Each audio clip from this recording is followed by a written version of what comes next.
if you are in the market for a new home, now is the time to act.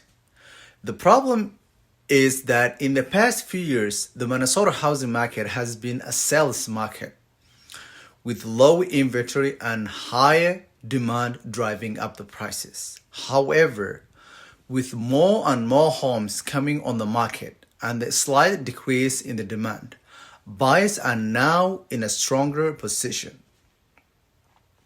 So take advantage of this window of opportunity to find the home of your dreams at more responsible price, at a more reasonable price, With more options available, you may have an easier time finding a home that meets your needs.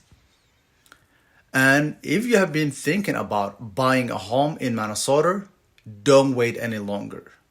Take action now and work with a real estate agent to find the perfect property for you and your family.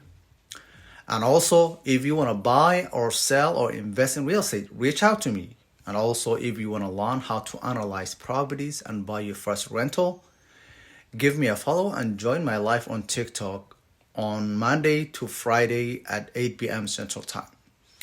Until next time, peace.